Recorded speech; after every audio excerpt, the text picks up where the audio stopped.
Hey everybody, this is Alisha Costanzo and welcome back to my channel. I am reading Thirst, volume number 1. So this is the Last Vampire, Black Blood, and Red Dice. I am almost done with the first one. I think I've got like 2 chapters left. Yeah, 12 and 13. I've got 2 chapters left. I remembered most of it, which surprises me. And I mentioned before, reading it, I can see the inspiration for my writing in it. And there's just some of these things that I really love. One of the major things that I love about this book, in this series, and Christopher Pike in general, is that he doesn't lean solely on mainstream ideas. So he has Krishna and Rama in this book, and I love how the vampires met them, and the idea that God is God no matter what the name you give him, and how she is actually from a part of India even though she's white, and that's because it talks about invaders and how they kind of just eventually, after being invaded and conquered so many times, they've just kind of like come together and become just a part of the society, which is why there's this blonde white girl from India, and she witnesses the first vampire being born from her best friend who's 14, she's 7 at the time, because of ancient magic. Oh, and there's reincarnation in this too, which is, I've got so much of my vampires from this guy. Oh, I like this part. Krishna has just defeated the main first vampire, Yaksha, who comes from the form of the Yakshini. I don't think I'm saying that right, but forgive me. And he's just defeated him in a battle, and he comes over and pretty much blesses Sita, or Alyssa, or Laura, with the 3 names that she has in this book, and gives her a promise and forgives her. She says, "Thank you, my lord." And he gestures towards the other vampires. "Go stand with them. I must talk to your leader. His days are not over. They will not be over for a long time." I moved to leave, but Krishna stopped me. "Sita?" I turned to look into his face one last time. It was as if I could see the whole universe in his eyes. Maybe he was God. Maybe he was simply enlightened. I didn't care right then, in that blessed moment. I just loved him. Later, though, the love would turn to hate, to fear. They seemed so opposite, the feelings, yet they were all one note on his flute. Truly, he had stolen my heart. "Yes, Lord," I said. He bid me lean close to his lips. "Where there is love, there is my grace," he whispered. "Remember that."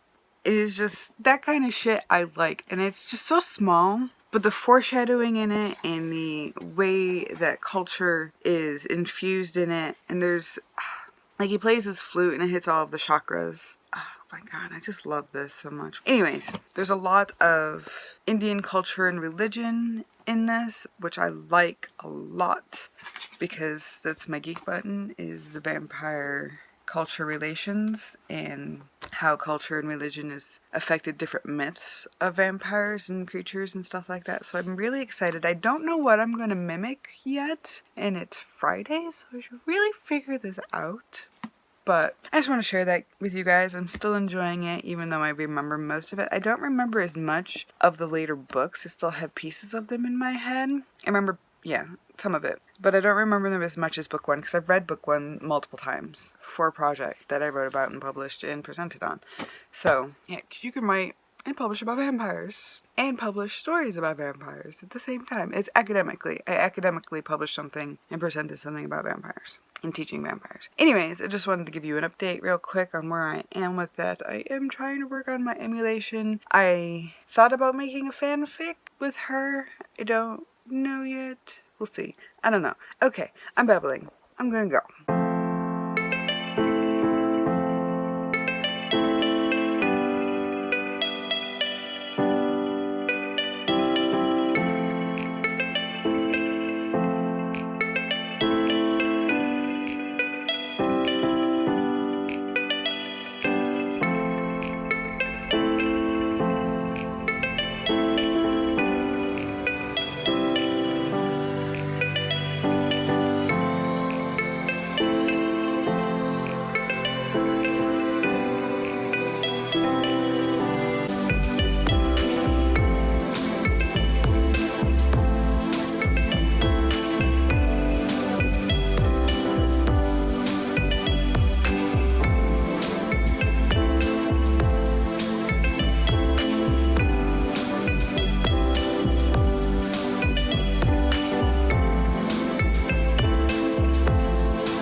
So I have finally begun my emulation piece. It's going well. Maybe another 2 pages and I think we're good.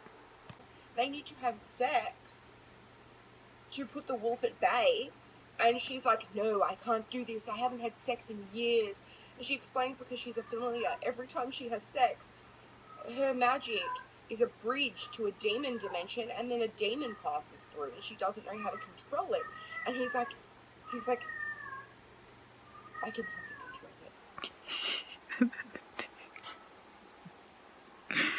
Oh, she's so funny. Okay, so I'm on the top of page 5 of my emulation piece, and I'm almost at the end of it. Like, I'm right there, and I can't decide. Happy ending, kill them all. Like, those are my choices right now. No matter which one I choose, the same outcome's gonna be there, so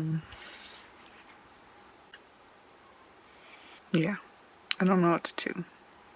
Okay, it's done. It's 10:41. I haven't written in my book in 2 days, but the emulation piece is done in 1165 words.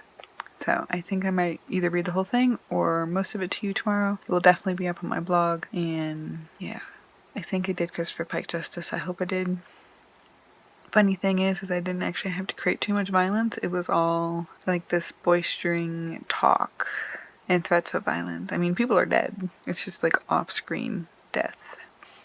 Yeah. Alright. We'll see how this actually turned out tomorrow when I reread it for the first time with you guys. Alright, good night. Okay, so I had to send it to my iPad because my husband, my stepson, and our friend Weston are all getting ready to go on a adventure in ARC.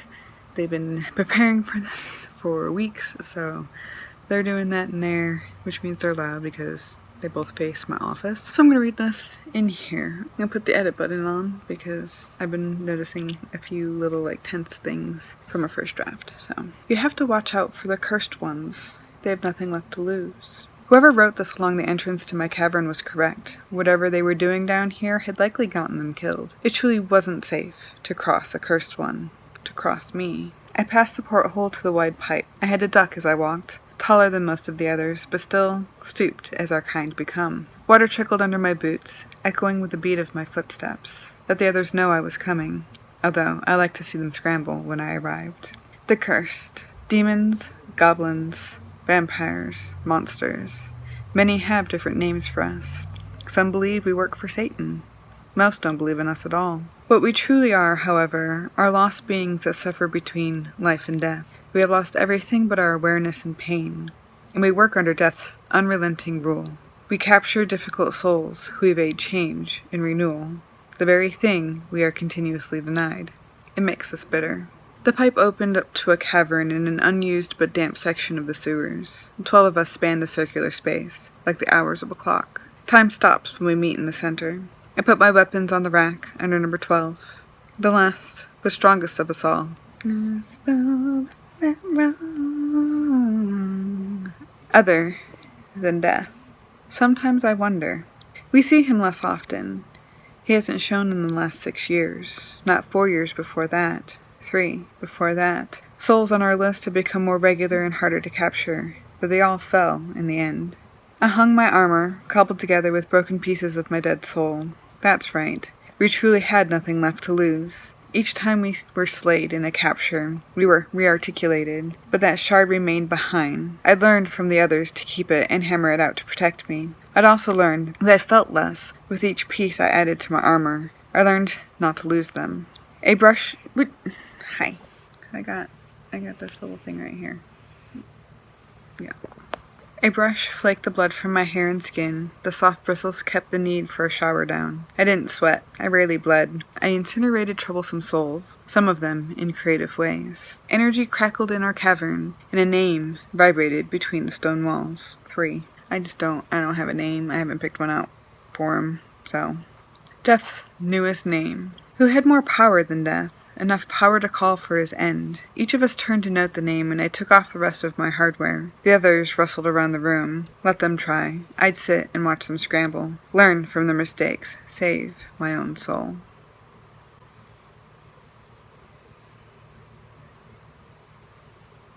She likes to need me, and I don't know why. Hi, baby.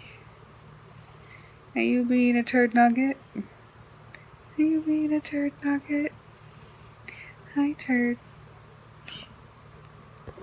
I slept through their arguments, dreamed of my old life, my woman and babe before they were taken from me. By the time I woke, 6 of the cursed ones had lost major portions of their souls. 2 of them expelled their last shards. I sharpened my weapons, polished my blades and shield, cleansed my armor. Each move honed my focus until the world's extra energy swirled around the thought of 3.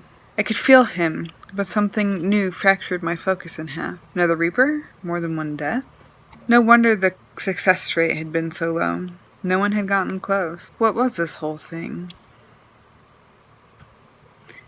Loading on my gear and strapping in my weapons, I recited my chants, activated my charms, and left to collect 3. Well, I followed number 8 and number 11. After hours of tracking, they jumped in and were slaughtered in minutes. Death was no easy mark. I waited, watched. His new skin was dark and lovely, graceful and full of charm. Then the second was petite and bright and beautiful.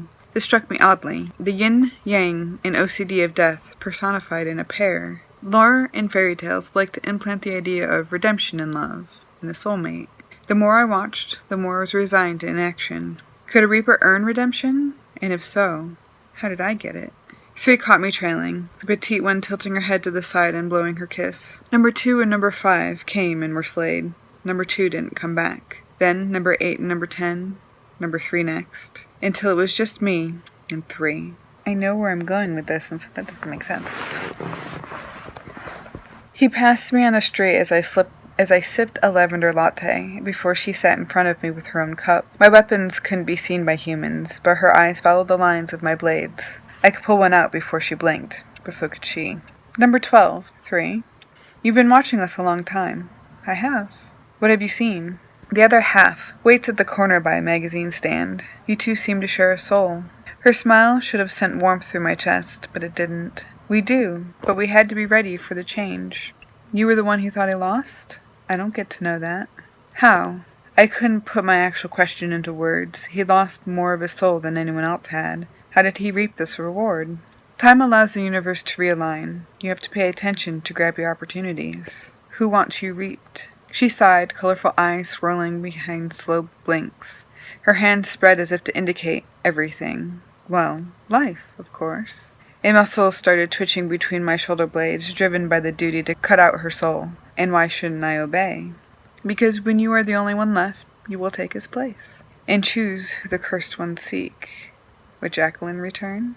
Only 3 of us remain. Only one of you has not attacked. I do not put pieces of my soul online needlessly, so notice there's an issue here. Until he was the only one left, but there's 3 of them left, so I don't know what I'm doing with that. Why are you trying to give me, bad grammar? By the way, never trust your computer to give you the proper form of tense or commas or any of that stuff, because not right most of the time. Okay. I fixed that until there was just 3 of us left, and it makes better sense for me. Okay. The only 3 of us remain. Only one of you is not attacked. I do not put pieces of my soul on the line needlessly. My armor clinked when I moved, and the cool milk and lavender of my latte spread film over my tongue. That's smart. I nodded. You should go. Her slow blink made my duty itch along my spine. Before I changed my mind.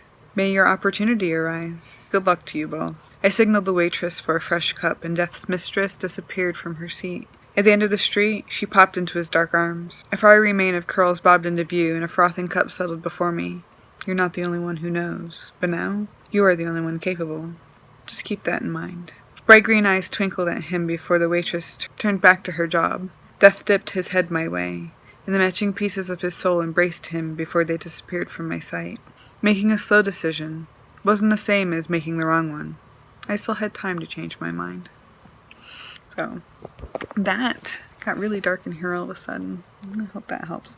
So that is the emulation piece for Christopher Pike, The Cursed Ones, and this idea of courage and perseverance.